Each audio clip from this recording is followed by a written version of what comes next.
Udumo kuNkulunkulu kweliphezulu nokuthula emhlabeni kubantu abathokozelwa nguye. Ubaba uNsibando okubingelelayo dlalifa ezulu. Ngithi uJesu KRISTU inkosi. Siyambonga ke, siyamdumisa uNkulunkulu wethu nangosuku lwanamhlanje. Aba ku YouTube ke babona indawo abangayijwayele, i-background yami engajwayelekile. Hayi kukhona la ngikhona. Kukhona la ngikhona, ngizoyishiya kanjalo nje. Simbonga ke kakhulu uNkulunkulu wethu ngothando asithanda ngalo namhlanje kuba sikwazi ukuhlangana sisherishe izwi lakhe. Kwaphela yena unguNkulunkulu wezwi lakhe. Mawufunda Mahubo 138 uthi uphakamise kakhulu izwi lakhe kunegama lakhe. Ngakho ke uma ephakamisa izwi uyazi ukuthi igama liyalandela, ngoba kungenzeka uphakamise igama kodwa izwi lingaphakami. Siyambonga ke, siyamdumisa kakhulu. UnguNkulunkulu ophilayo, uNkulunkulu odalile izulu walendlala, odala nomhlaba uphanyekezeni. Dlalifa izulu. Masiqhubeke simkhonza uNkulunkulu ngegama lenkosi uJesu KRISTU indodana yothando lwakhe. Kholwa uNkulunkulu, kholwe nguJesu. Sho njalo uJesu, kholwani nguBaba nikholwe naye yimi. Ngoba ekhaya likaBaba kunezindlu eziningi. Yileli ikhaya esilangazelelayo ukuthi siyofika kulona. Abayajabula sebefikile kulona. Bayajabula sebekhona. Kodwa ngokugcina inkosi nathi sekuseduze sibalandele. Owami umbuzo uthi ubani ophambili kulayini? Kungaba yimi noma kungaba uwe. Iqiniso lithi kodwa kunolayini. Kulo line lo khona uphambili uzohamba kuqala bese bakhona abalandelayo. Kungaba yimi ngihamba kuqala kunani nonke, kanti kusangaba inina nehamba kuqala kunami. Noma ke sishintshane nje lokuphuma lo nami ngiphume. uNkulunkulu yedwa wazi, azathi uJesu indodana yomuntu ayazi ukuthi izolilanda nini ibandla. Ney'ngilosi azazi, kuphela uBaba osezulwini. Imfihlakalo yakhe ke le. Awu bazalwane, ake simkhonzeni uNkulunkulu. Masimfuneni uNkulunkulu esenokutholwa, simbize seseduze. Kuzosisiza lokho. Ngiyacela ukuthi sigoqe sikhuleke singakayi ezwini lenkosi.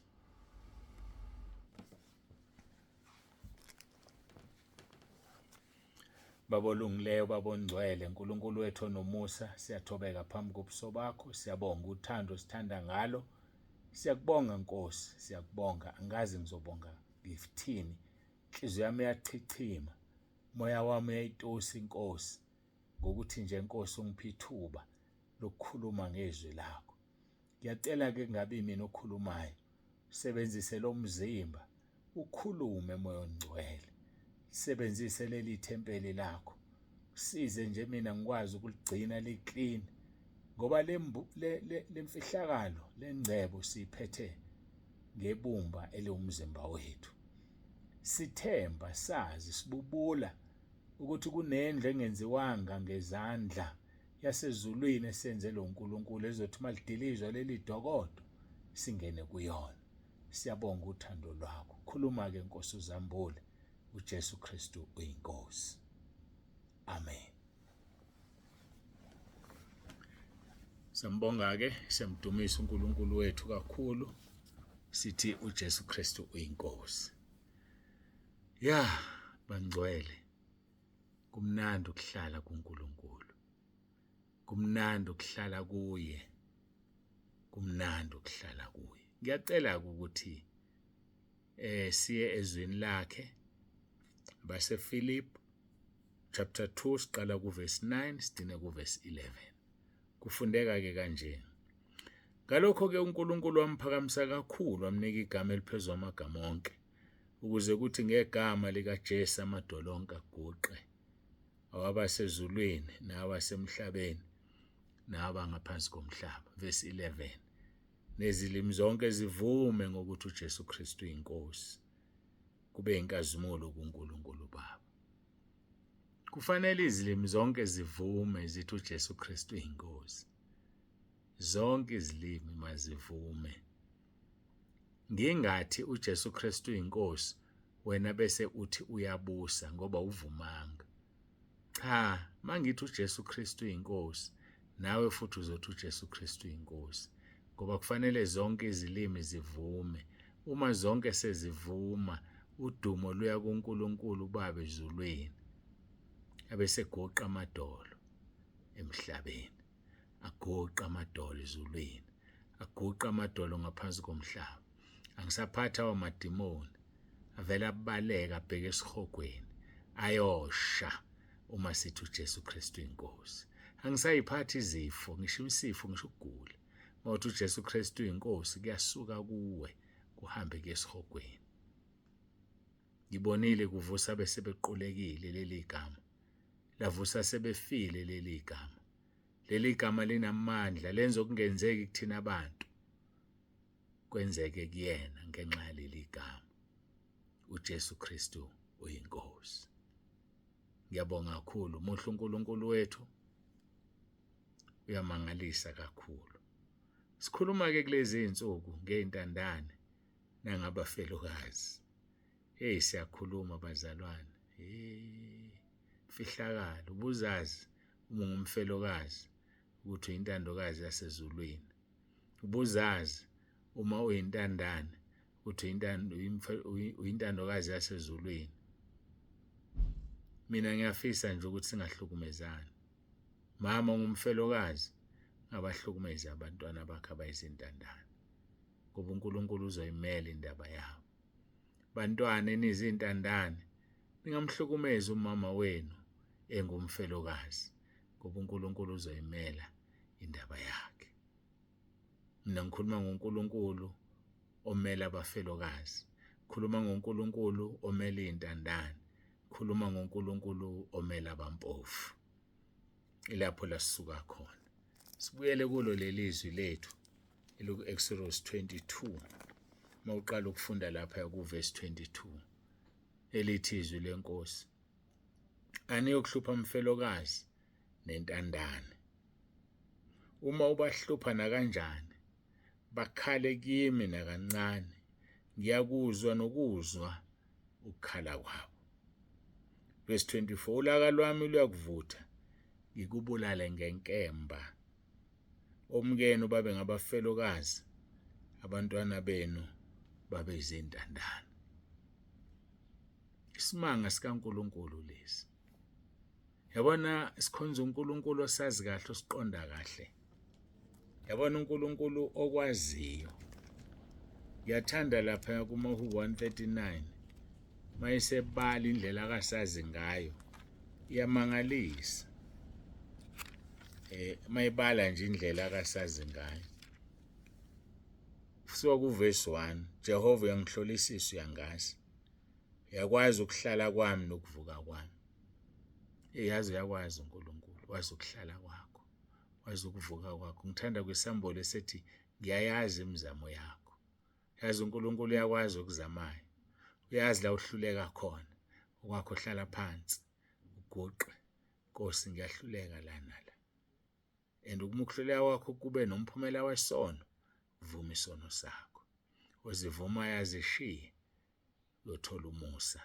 Izaga 23, xolo izaga 28 verse 13. Jehova uyangihlolisisa, uyangazi. Uyakwazi ukuhlala kwami nokuvuka kwami. Qonda umcabango wami ukude. Wazi into ungakayicabanga uNkulunkulu. Verse 3. Uyaphenya ukuhamba kwami nokulala kwami. Wazi zonke izinto uNkulunkulu. Yazi mawulele wenzani. Yazi mawuhamba wenzani nokuthi uyaphi yokwenzani. Athi wazana nezindlela zami zonke. Athi verse 4. Ngokuba alikho izwi olimini lwami Jehova ongalaziyo ngokupheleleyo. Yabona ngendlela alazi ngayizwi liphuma emlonyeni wakho, wazi ngisho inhloso yalo. Funda amaHubo 66. Ngicabanga ukuthi uqala verse 17. Wazi ngisho inhloso yento ikhulumayo ukuthi uyikhuluma nje uhloseni. Wazi ngisho uzenzisa uxolisa kanti awuxolisi. uyakwazi uNkulunkulu. Isimanga lesi sikaNkulunkulu.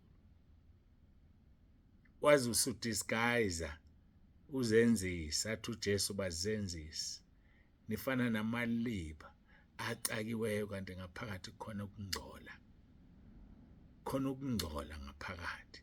Amathamba umileyo kodwa niyazenzisa. Iloyo uNkulunkulu esimkhonzayo. Iloyo esihamba naye. uNkulunkulu kaAbraham, uNkulunkulu kaIsaka, uNkulunkulu kaJakobe. Uthi nani ukuhlupha umfelokazi nentandane. Uma ubahluphana kanjani bakhale kimi nakancane, ngiyakuzwa nokuzwa ukukhala kwabo. Nakwalwami luyakuvutha. Ngikubulale ngenkemba, umkenu babe ngabafelokazi, abantwana benu babe izintandane. Ngifisa ke sibuke manje abafelokazi. Sithi ukugxila kancane kubona. Sithi ukugxila singabashini abo ngaphandle. Mhlambe namhlanje wena umama nje ubani owaziyo noma kusasa noma ngomso uzobusa umfelokazi. Asazi. Mawufunda ke Isaiah 54 siqala ku verse 4. Uthi ungesabi ngokuba awuyikujabha, ungabi namahloni. Ngokuba awuyikujabhiswa. Ngokuba uyakukhohlwa ihlazo lobusha bakho. Ungabe usawakhumbula amahloni obufelokazi bakho. Umfelokazi unamahloni. Yesaba ukuhamba kubantu kakhulu ngoba thina siyambandlulula emhlabeni.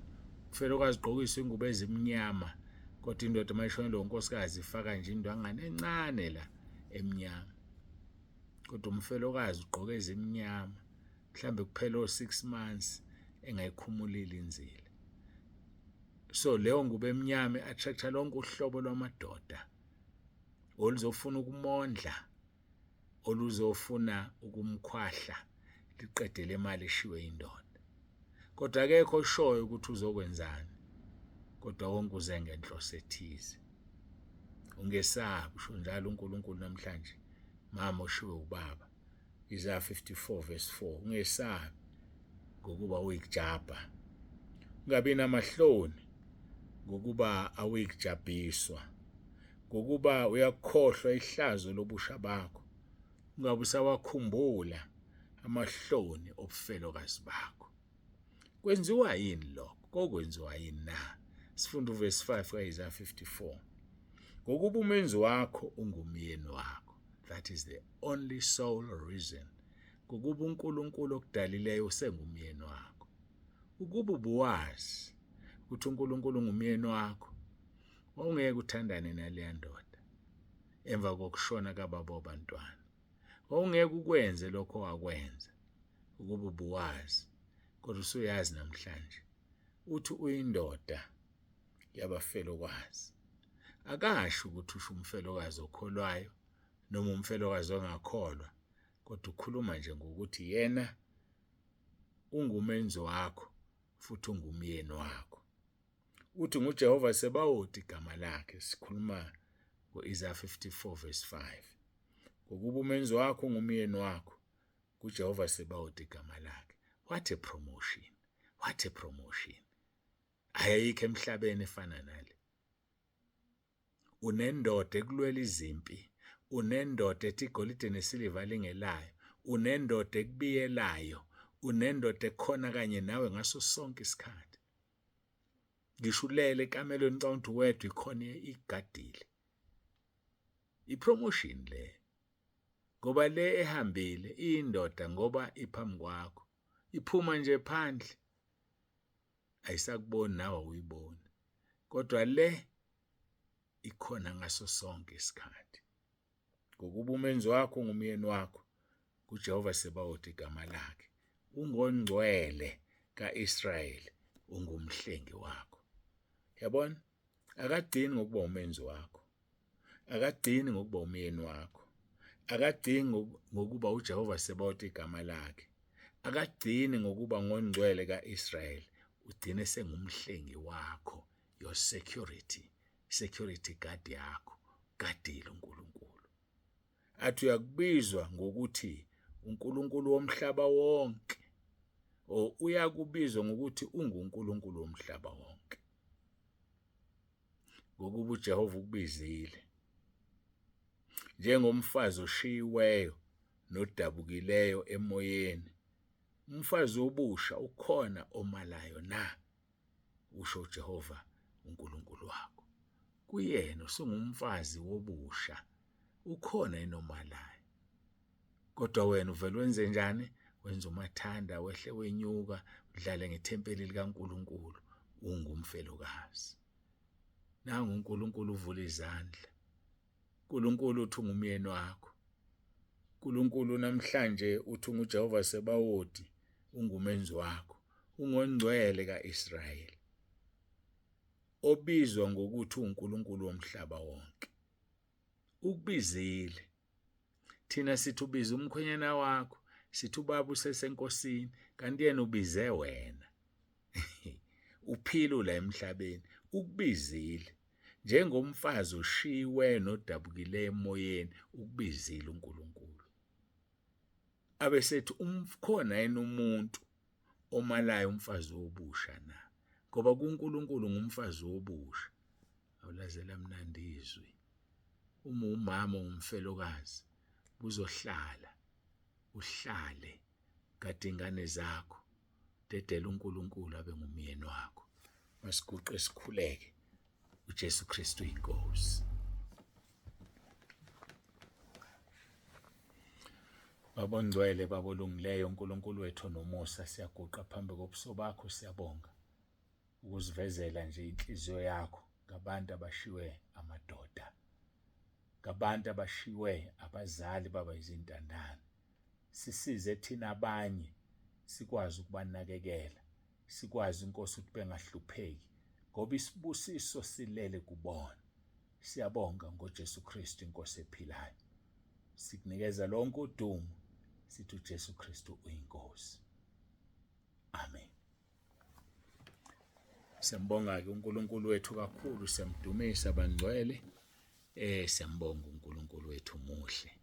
Ngiyafisa ukuthi-ke siqhubeke naleli zwi uNkulunkulu mayevuma kusasa, futhi siphinde siyobuka ukuthi-ke wena yiphi indima ofune kuyidlale kumuntu oyintandane nomuntu ongumfelokazi. Siyamkholwa uNkulunkulu uzosisiza. Angivalelise. Baba uNsibande othi uJesu KRISTU Inkosi, ube nosuku oluhle.